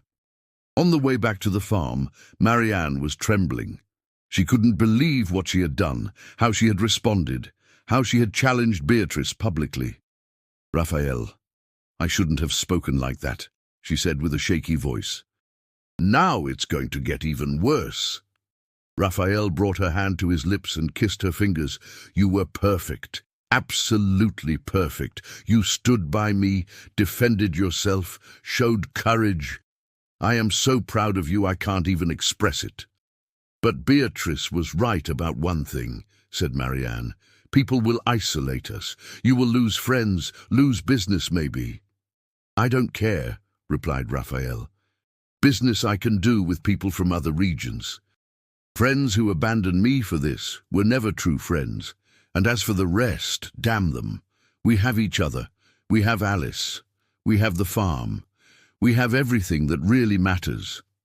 They arrived at Clearwater Estate, and Mrs. Rose met them at the door with a worried look. "I heard it was eventful in the village." Raphael summarized the events as they entered. The housekeeper shook her head. "Beatrice has always been spoiled and vindictive, but she will tire eventually. Everyone will tire. Gossip has an expiration date. In a few months another scandal will appear, and you will be forgotten." Lunch was served in the large dining room. It was the first time Marianne ate there, at that huge mahogany table under the crystal chandelier. She felt out of place, even with Raphael beside her, and Alice chattering happily about the pony that had finally arrived the week before. The food was delicious. Chicken with okra, fluffy rice, polenta, sauté greens, but Marianne could barely swallow past the lump in her throat. After lunch, Raphael took her for a tour of the property. He showed her the endless crop fields, the terraces where grain dried in the sun, the barns where it was stored. He showed the corral with the dairy cows, the busy chicken coop, the orchard with trees laden with mulberries and guavas. He showed the creek cutting through the land, with clear water running over smooth stones. He took her to a hill from where the entire property could be seen spread out below, a green sea of crops dotted by white buildings. "All this will be yours too one day," said Raphael, hugging her from behind, chin resting on the top of her head. "Our home, our life, our future. You, me, Alice, and maybe other children if God wills it. And you are willing." Marianne turned in his arms. "Do you really see all this? A whole future with me?" Raphael touched her face, tracing the birthmark with tenderness. "I see it more clearly than I've seen anything in my life. You are my future, Marianne. The only question is if you want me to, if you are willing to face the difficulties still to come." "I am," whispered Marianne. "I am willing." Because I love you, Raphael. I know it's too soon to say this. I know we haven't known each other that long, but it's the truth. I love you. Raphael closed his eyes as if those words were a blessing. Then he kissed her there, on top of the hill, with the wind blowing around them and the golden afternoon sun upon them. He kissed her slowly and deeply, as if sealing an oath. When they parted, he rested his forehead against hers. I love you too. Since the day we walked into that sewing room and you looked at me with those frightened but determined eyes. I love everything about you. Your strength, your kindness, your intelligence, your true beauty. I love you completely. They stayed there until the sun began to dip below the horizon, just holding each other, whispering plans for the future. They would talk to the priest next week about the banns of marriage. They would do everything properly, even if society judged. Marianne would continue living with her mother until the wedding, keeping up proper appearances. Raphael would continue courting her publicly, making his intentions clear. And when the right day came, they would marry in the church, invite whoever wanted to come, and build a life together that would be worth all the suffering along the way. When Raphael took her back home that night, Marianne went inside with a light heart for the first time in weeks. Yes, there would be more difficulties ahead. Yes, Beatrice would continue spreading poison. Yes, many doors would remain closed to them. But none of that mattered, because she had found something she believed impossible. A true love that saw her exactly as she was, and loved her for it. A man willing to defy the world for her, and a chance at a future worth any price. The following weeks tested Raphael and Marianne in ways they hadn't imagined possible. Beatrice Thorne hadn't made empty threats. She truly began a systematic campaign to isolate the couple socially and economically. She used her family's connections to spread increasingly cruel rumors throughout the entire region. She said Marianne had bewitched Raphael with potions she bought from a healer, said the seamstress was actually his mistress for years, since before his wife's death, and perhaps had even caused the poor woman's demise. She invented stories about Marianne's past, suggesting immoralities that never happened. The effects were devastating. Merchants in the region began to hesitate doing business with Raphael, fearing social reprisals from Beatrice and her powerful circle. Families who previously invited him to dinners and events now excluded him from lists. In the village, Marianne was openly harassed. Women spat on the ground when she passed. Children shouted insults they had clearly learned from their parents. The situation became so unbearable that Marianne started leaving the house only when absolutely necessary. Mrs. Francis got worse. The stress of the situation, added to the illness already debilitating her, caused her to become bedridden. Her cough worsened until she could barely breathe without coughing up blood. Marianne needed a doctor urgently, but the village doctor, pressured by the society ladies, refused to attend.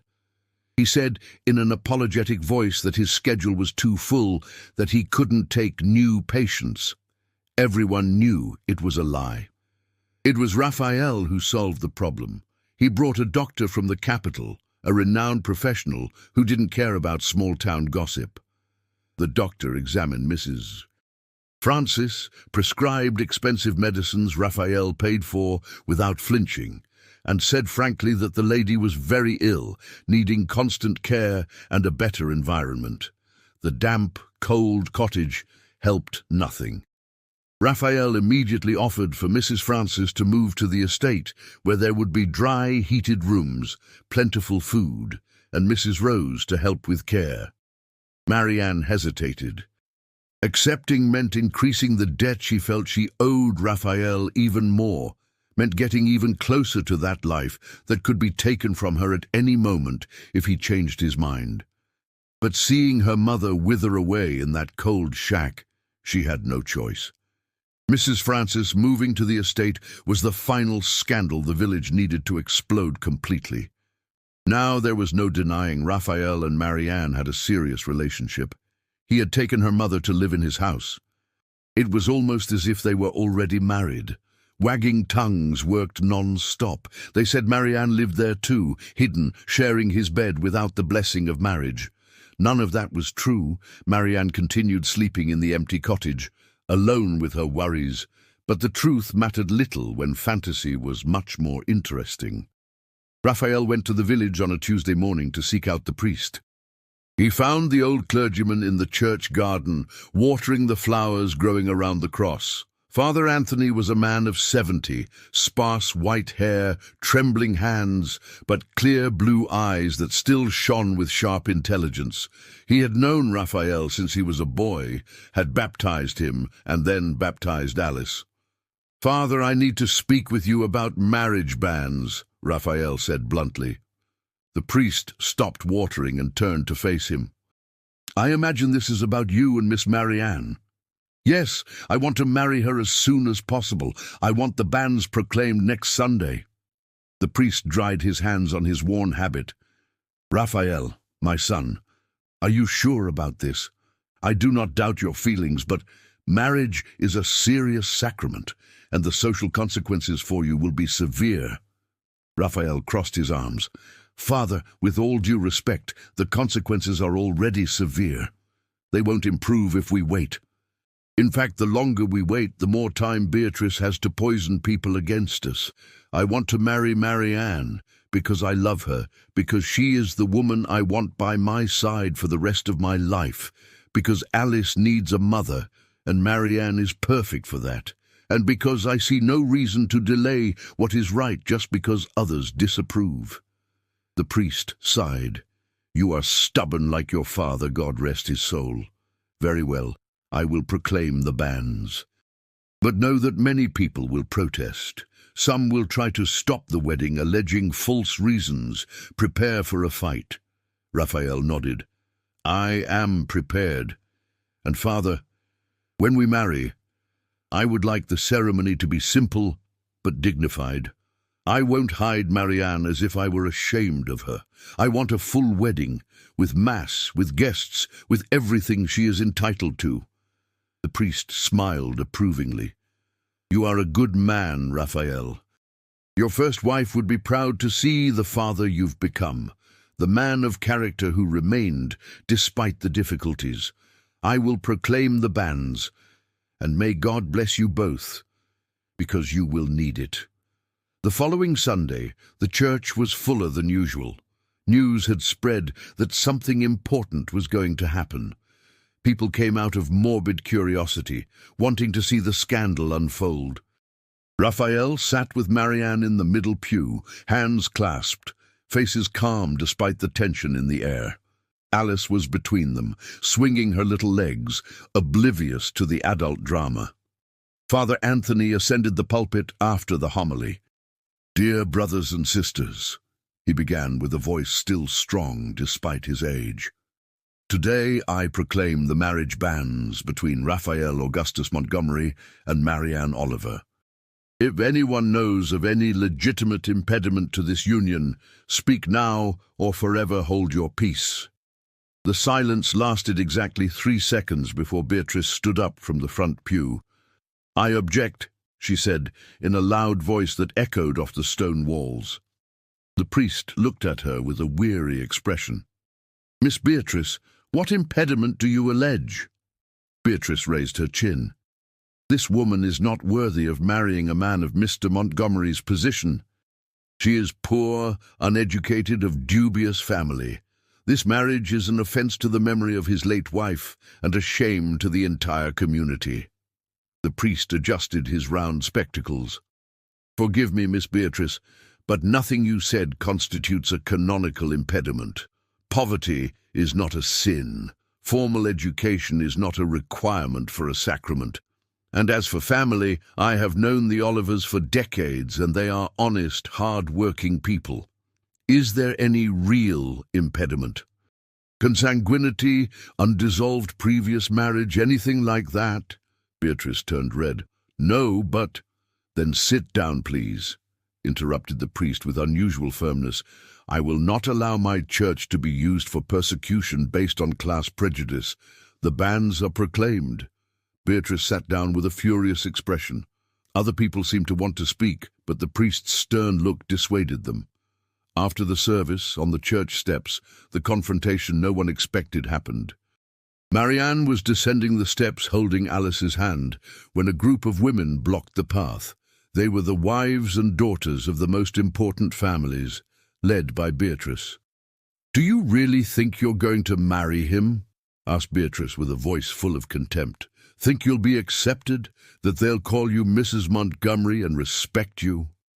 Marianne took a deep breath, seeking courage. "I don't care if they respect me or not. I care about being happy with the man I love and giving a good life to Alice. The rest is secondary." One of the other women, the judge's wife, laughed cruelly. "Good life? You're going to turn that girl into a joke. Other children will mock her for having an ugly, poor stepmother. You're going to ruin that poor thing's life." It was Alice who responded with a thin but indignant voice. "Marianne isn't ugly. She's pretty and smells nice and bakes yummy cake and teaches me things. You are the ugly ones because you are mean." The child clung to Marianne's skirt, hiding her face. Marianne felt something break inside her. It was one thing to have adults attacking her, but seeing them try to use an innocent little girl against her was too much. She looked up and stared directly at those women. "You can say whatever you want about me. You can call me ugly, a gold digger, anything your small minds invent. But do not use this child. She is guilty of nothing and doesn't deserve to be hurt by your malice. If you want to attack me directly, but leave Alice out of it." Raphael appeared beside her at that moment, coming from who knows where. His presence was imposing, threatening. He looked at each of those women with eyes that seemed capable of burning. "If anyone," he said in a dangerously low voice, "any of you or anyone in this village says a single negative word to or about my daughter because of this marriage, I guarantee there will be consequences. I know the secrets of every family here. I know the debts, the hidden scandals, the hypocrisies. Mess with me if you want, but if you touch Alice, you will find I can be much crueler than you imagine." The silence was absolute. No one doubted Raphael was serious. He was a powerful man, with connections, with resources, with information. The women retreated like frightened cattle. Beatrice tried to maintain her pose, but even she seemed to shrink under that gaze. "Come, Raphael," said Marianne, touching his arm gently. "Let's go home. It's not worth it." They left, leaving the group behind. Alice was crying softly, and Marianne picked her up, stroking her curls while whispering comforting words. Raphael drove the carriage with a clenched jaw, hands gripping the reins so hard his knuckles turned white. When they arrived at the farm, he helped both down and then turned as if to leave again. "Where are you going?" asked Marianne. "To handle some things," he replied with a tense voice. Marianne held his arm. "Raphael, please, don't do anything you'll regret." He looked at her, and there was pain in those golden eyes. "They used my daughter, Marianne. They tried to hurt an innocent child. I can't let that pass." "I know," said Marianne, "and you scared them. You made it clear there are limits. But if you go there now and make real threats, it will make everything worse. Please, stay here with us. Stay with Alice. She needs you now." Raphael closed his eyes, conflict visible on his face. Finally he nodded. "You're right. I'm sorry.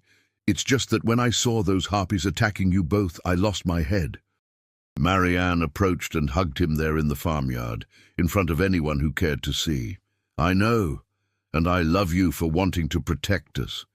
But you don't need to fight every battle with clenched fists. Sometimes the best revenge is simply to be happy despite them."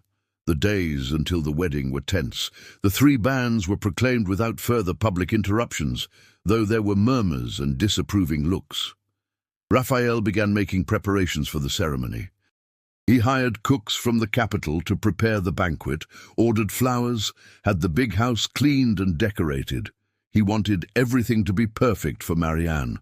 Marianne, for her part, was sewing her own wedding dress. She used simple but beautiful fabric, a high-quality white cotton, and was embroidering the neckline and sleeves with delicate flowers. She worked in the lonely nights in the empty cottage, by candlelight, putting all the love she felt into every stitch. Mrs. Rose helped her with the harder parts, and the two women had developed a genuine friendship over the weeks. "You are good for him," said the housekeeper one night, while helping pin the hem. "I hadn't seen the master truly smile in 3 years. Now he smiles all the time, sings while he works, plays with Alice. He's come back to life. That is your doing, girl." Marianne blinked to chase away tears. "He is good for me too. Makes me feel I have value. That I am more than the mark on my face." Mrs. Rose took Marianne's face in her hands. "You always had value. You were just surrounded by people too blind to see. But now you've found someone who sees. Grab this happiness with both hands and don't let go, no matter what they say." 3 days before the wedding, something happened that changed everything. There was a fire in a barn on the neighboring farm, property bordering Raphael's land. The fire started at night, no one saw how, and spread quickly through the dry wooden structures. The family living there, the Coopers, were simple people who worked hard but never had much luck. The fire destroyed not just the barn, but also part of the house, and killed several animals. Raphael woke to the smell of smoke and saw the flames in the distance. He gathered all the farm men and ran to help. They spent the entire night fighting the fire, using buckets of water from the creek, digging trenches to stop it spreading further. When the sun rose, the fire was controlled, but the destruction was devastating. The Cooper family had lost almost everything. If you are enjoying this story of overcoming odds and true love, don't forget to share it with someone special. Mr. T. Cooper, a man of about 40 with a face marked by soot and despair in his eyes, sat in the rubble with his head in his hands. His wife wept, hugging their small children. They had nowhere to go, no resources to rebuild, no insurance or savings. They were ruined. Raphael spoke quietly with Mrs. Rose, who had come to bring water and food for the tired men. Then he approached Mr. Cooper. "How many men do you have working here?" The man looked up, confused. "Just me and my 2 oldest sons." "Why?" Raphael adjusted his hat. "I'm going to make a proposal. Let your family stay in one of the empty houses on my property while you rebuild here. I won't charge rent. I'll provide building materials at cost, and I can lend some of my men on weekends to help with reconstruction. You pay when you can, no rush, no interest." Mr. Cooper blinked, disbelieving. "Mr. Montgomery, that is very generous, but I can't accept charity." "It's not charity," corrected Raphael. "It's being a neighbor. Today it was you. Tomorrow it could be me. Here in the country we help each other. Besides, when you recover, you can return the favor by helping someone else in need. That way kindness spreads." News of Raphael's gesture spread through the entire region before noon. People commented with surprise and admiration. Some said he only did it to clean up his image stained by the scandalous marriage. Others recognized it as a genuine gesture from someone who had always been a good neighbor, but the effect was undeniable. People began to question Beatrice's rumors. Was a man who helped neighbors in need really as morally corrupt as she painted him? Was the girl he chose really as terrible as they said? Doubt, once planted, began to grow. Some people started remembering that Marianne had always been kind when they ordered sewing, that she charged fair prices, returned change honestly. They started remembering she had never harmed anyone, cared for her sick mother with dedication, went to church every week. They began to wonder if they hadn't been unfair. Mr. Jacobs, the store owner, began speaking openly, defending the couple. He told anyone who would listen that Raphael was a good man, and if he chose Marianne, he must have good reasons. The old doctor who hadn't bowed to social pressure also spoke up, saying he met Marianne when treating charity cases in the village, and she always demonstrated exemplary character. The blacksmith, the teacher, the priest, all began to form a small but growing chorus of support. Beatrice realized she was losing ground. She made one last, desperate attempt. She spread a terrible rumor, said she had proof Marianne wasn't a virgin, that she had affairs with several men, that she was a woman of questionable morals. It was a blatant lie, but it was the kind of accusation that could destroy a reputation permanently. Raphael heard the rumor and turned white with rage. This time Marianne couldn't hold him back.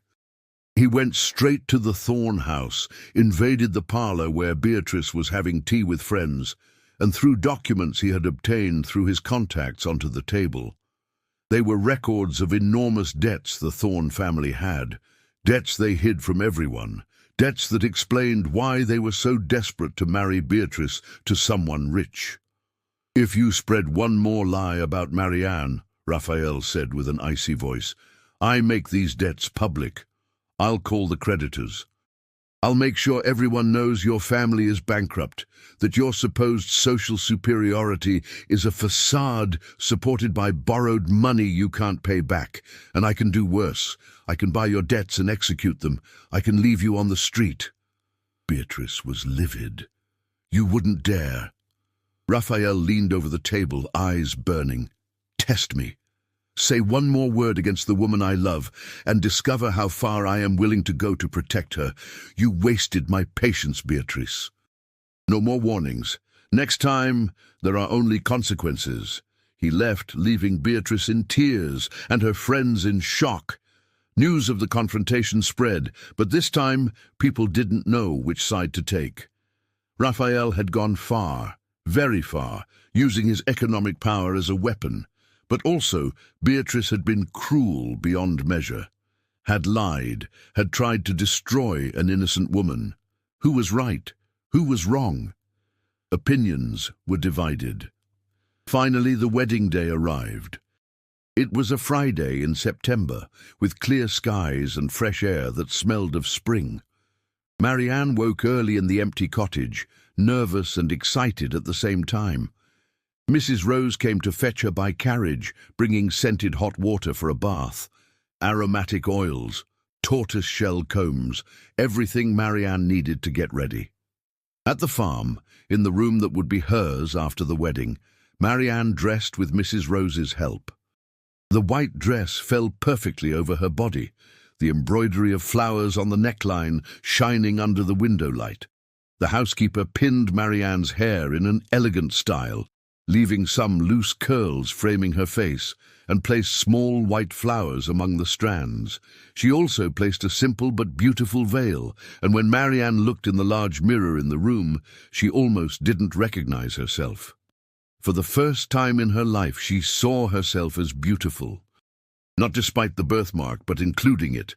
She saw a woman with bright eyes, a genuine smile, a face illuminated by happiness. She saw someone loved who loved in return. She saw a bride. Mrs. Rose wiped tears with her apron.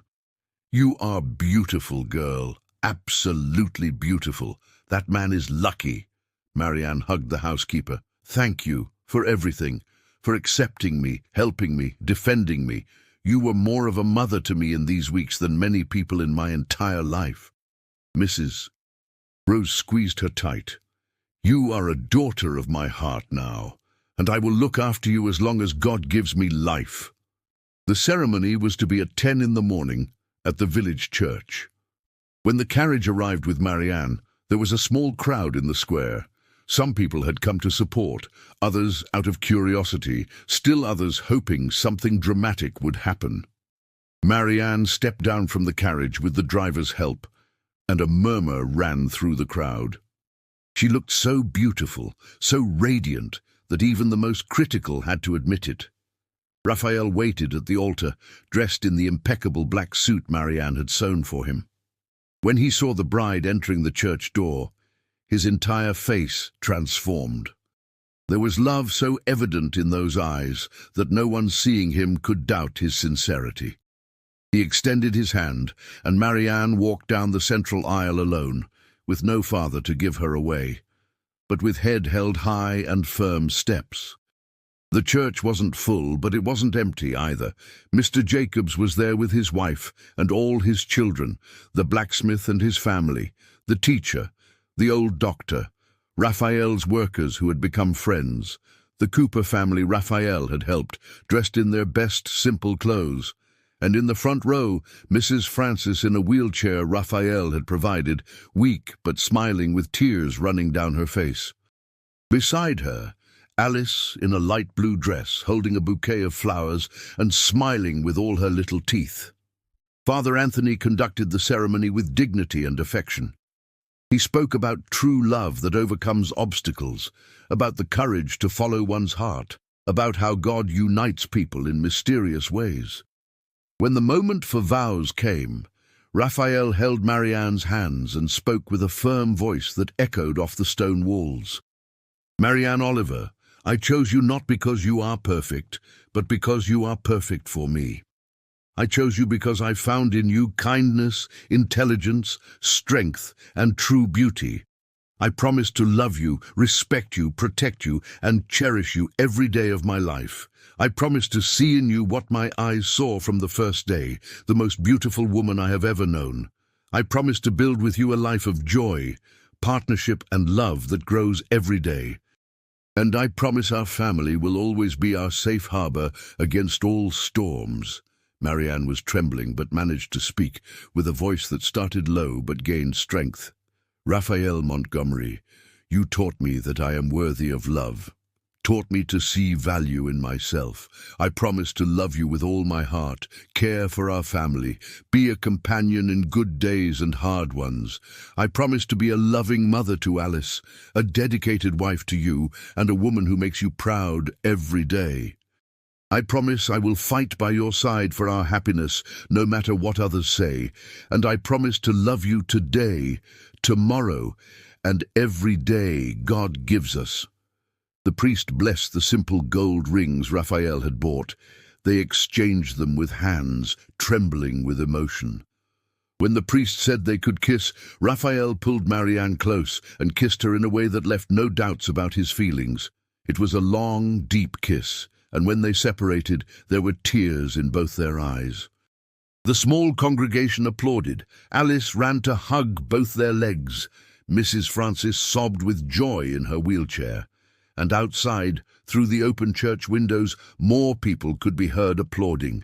Many who hadn't had the courage to enter the church had come to watch from afar, and now showed support however they could. The banquet was at the farm, outdoors under the orchard trees. There were long tables laden with food, musicians playing guitar and accordion, children running among the trees. Not all guests were high society. In fact, most were simple folk, workers, small merchants, neighbors.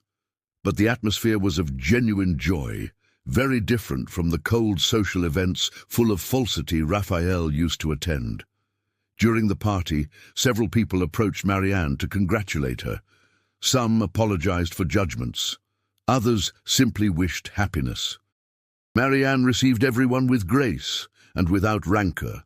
She held no anger in her heart, only relief to finally be able to breathe freely. Mr. Jacobs made a toast, raising his glass of wine. "To the bravest couple I know, who faced an entire society for true love. May God bless this union, and may it be an example to us all that the heart chooses not by appearances or money, but by character and kindness." Everyone toasted and drank. When the afternoon was advanced and guests began to leave, Alice pulled Marianne by the hand. "Now, are you my real mum?" Marianne knelt down to the girl's height. "Yes, I am, my love. If you want to call me Mom, I'll be very happy. But if you want to call me just Marianne, that's okay too. What matters is I love you very much and will always take care of you." Alice hugged her tight. "I love you too, Mama Marianne." Night fell over Clearwater Estate, bringing peace. The last guests left. Tables were cleared. Silence returned. Raphael took Marianne to their room, the room where she had gotten ready that morning, but which was now officially hers too. It was beautiful, tastefully furnished, with a large canopy bed, carved wooden wardrobes, soft rugs, lace curtains on the windows. "This is our home now," said Raphael, hugging her from behind as she looked around. "Our life, our future." Marianne turned in his arms. "I never dreamed I could be this happy. Never imagined someone like you would choose me. Sometimes I'm still scared I'll wake up and find it was all a dream." Raphael kissed her forehead, then the tip of her nose, then her lips. "It's not a dream. It's real. You are my wife. I am your husband. And we're going to spend the rest of our lives proving that true love always wins."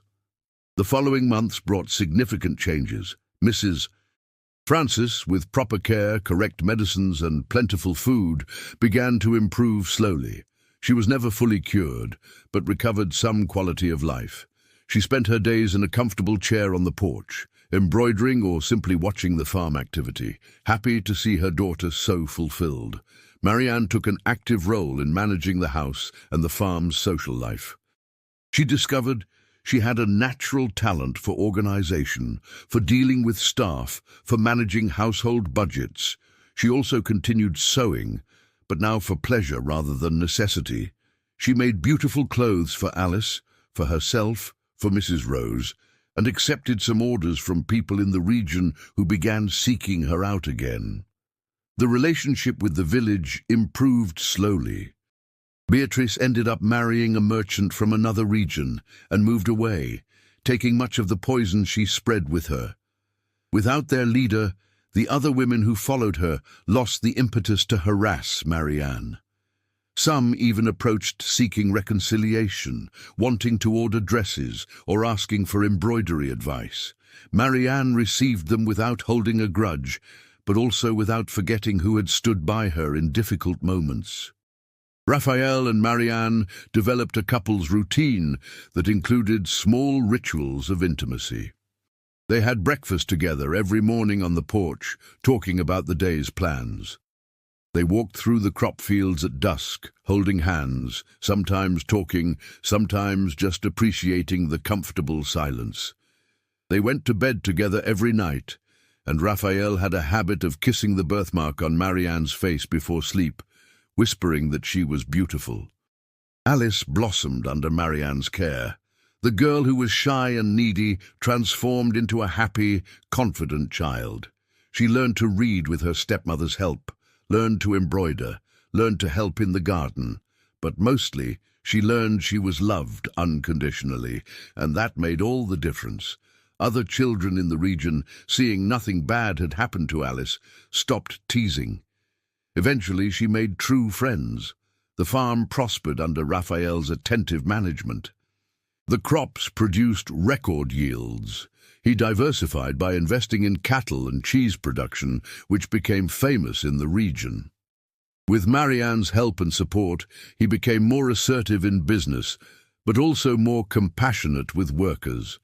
He implemented improvements in their living conditions, built a small school on the property for employees' children, offered fair wages. The farm became a model of how to treat people well and still be profitable. A year and a half after the wedding, Marianne discovered she was pregnant. Raphael reacted with explosive joy, picking her up and spinning her around the room. Despite her protests, she'd get dizzy. Alice was ecstatic with the idea of having a little brother or sister. Mrs. Francis wept with happiness, saying she could die in peace, now seeing her daughter so fulfilled. The pregnancy was smooth. Raphael was overprotective, insisting Marianne rest more, carry no weight, eat well. Marianne thought it exaggerated, but secretly loved being so cared for. Mrs. Rose prepared special foods for the expectant mother, and Alice was always putting her little head against the growing belly, trying to hear the baby. In March of 1893, almost exactly 2 years after Marianne first walked into Clearwater Estate to work as a seamstress, a boy was born. The labor was hard, long, but Marianne was strong. When they heard the baby cry, Raphael rushed into the room where he couldn't enter before, and found Marianne holding a pink, healthy little baby. "He has your eyes," she said with a tired but radiant voice. Golden eyes. They named the boy Lucas. He was chubby, loud, healthy, perfect. Alice adored him, always wanted to hold him, sang songs to him, watched over the crib to make sure he was okay. Raphael was a doting father who spent hours just watching his son sleep, marveling at that small life he and Marianne had created together. With Lucas's birth, Marianne's acceptance in local society finally solidified. It was one thing to marry someone of a different class, but to have children, create a family, establish a lineage, that was respectable. Important families in the region began inviting the Montgomery couple to events. Marianne was introduced as Mrs. Montgomery, and people treated her with the deference appropriate to a prosperous farmer's wife. But Marianne never forgot where she came from. She used her position to help other poor women in the region. She started a small sewing group where she taught the trade to girls who needed a livelihood. She paid well for their work and then sold the pieces to wealthy families with a profit margin that went partly back to the seamstresses and partly to charity. She helped several struggling families, paying for medicine, fixing houses, giving food. Father Anthony once said Marianne was an example of using received blessings to bless others. She just smiled and said she was returning the kindness Raphael had shown her when she needed it most. Years passed, bringing more changes. Lucas grew strong and clever, with his father's golden eyes and his mother's kindness. Alice became a beautiful, educated young woman who had several suitors but chose with her heart to Raphael and Marianne's pride. Mrs. Francis lived to see her grandchildren and passed away in her sleep one quiet night, in peace, surrounded by love. Mrs. Rose eventually retired but never left the farm. She was family and would stay until the end. Raphael and Marianne grew old together with the complicity only those who build a life side by side can have. He never stopped saying she was beautiful, never stopped kissing the birthmark before sleep, never stopped holding her hand when they walked. She never stopped admiring his strength of character, never stopped being grateful for the courage he had to choose her, never stopped loving him more each day. 5 years after the wedding, on a hot summer afternoon, Marianne was sitting on the big house porch watching the activity.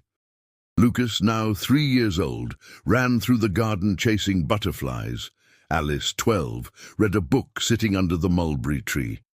Raphael returned from the fields on his chestnut horse, and when he saw Marianne, his whole face lit up with that smile she loved. He dismounted and climbed the porch steps, kissed the top of her head, sat in the chair beside her. "How was your day?" Marianne took his hand, interlacing fingers as they always did. "It was good." Lucas learned to count to 10. "Alice finished that poetry book you brought from the city. Mrs. Rose made that guava tart you love, and I spent the afternoon thinking about how lucky I am." Raphael squeezed her hand. "The luck is mine, to have found you, that you gave me a chance, that we built this here." He gestured, encompassing the house, the children, the land, everything. Marianne rested her head on his shoulder. "Do you think we knew," she asked, "that first day when you walked into the sewing room to get measured, do you think we knew it would lead to all this?" Raphael thought, "I think something in me knew. Something recognized something in you. As if the soul knew before the mind understood." Marianne smiled. "Poetic." He laughed. "You're turning me into a poet from so much time together." She turned to look directly at him. "And you transformed me into the woman I always had the potential to be, but never had the courage. You gave me courage, gave me love, gave me life." Raphael pulled her for a soft, sweet kiss, full of years of accumulated love. When they separated, Lucas came running. "Daddy! Mommy! Look at the butterfly I caught!" He showed his cupped little hands, and when he opened them, a blue butterfly flew free, making the boy laugh with pure joy. And so ended, and at the same time, continued the story of Marianne and Raphael. It wasn't a fairy tale where everything was perfect. There were challenges, difficulties, moments of doubt, but mostly there was love. True love that saw beyond appearances, that chose with the heart, that fought against prejudice and won. Love that built a family, created a legacy, proved day after day that the deepest beauty lies in the soul, in character, in kindness. Years later, when grandchildren came to visit Clearwater Estate and asked how their grandparents met, Marianne and Raphael told the story. They told of the seamstress who was called to make clothes and ended up conquering a heart, told of the widowed farmer who had the courage to defy an entire society for love, told how they faced prejudice and cruelty together, and how they emerged victorious not because they defeated others, but because they never let others defeat their love. And in the end, always, Marianne would say, the most beautiful thing in life is to be seen, really seen, not your clothes, not your face, not your position, but your soul. Your grandfather saw me when no one else did, and that made all the difference. Raphael would complete. And you taught me to see again. For 3 years I lived dead inside. You brought me back to life. I don't know what would have become of me without you. And the children listened, absorbing the lesson without realizing that true love exists, that it is worth fighting for, that appearances deceive, that kindness is the most lasting beauty, that courage is sometimes simply choosing with your heart, even when the whole world says you are wrong. The birthmark Marianne had carried as a curse all her life became a symbol of her story. Her granddaughters, when born with some mark or different feature, were reminded of their grandmother's story. Don't let anything define you other than what is in your hearts, Marianne would say. Beauty fades. Money fades, everything fades, but character, kindness, love, these things stay. Build yourselves on what stays. And so the story of the rich widowed farmer and the young woman everyone called ugly became a legend in the region. Passed from generation to generation, changing in details, but keeping the essence, that true love sees what cruel eyes will never see, and that the courage to follow one's heart, even against everything and everyone, is rewarded with happiness no money can buy. In the end, it didn't matter that Beatrice tried to destroy them, that society judged them, that they had to fight for every scrap of respect they earned. It mattered that they found each other. It mattered that they built a beautiful family. It mattered that they grew old together surrounded by love. It mattered that they were happy. And that, in the end, is the most beautiful love story, the one that chooses with the heart, fights with courage, and wins with true love that doesn't give up. The story of Marianne and Raphael, the story of how true beauty always finds those who know how to see it. The story of how love, when real, always wins.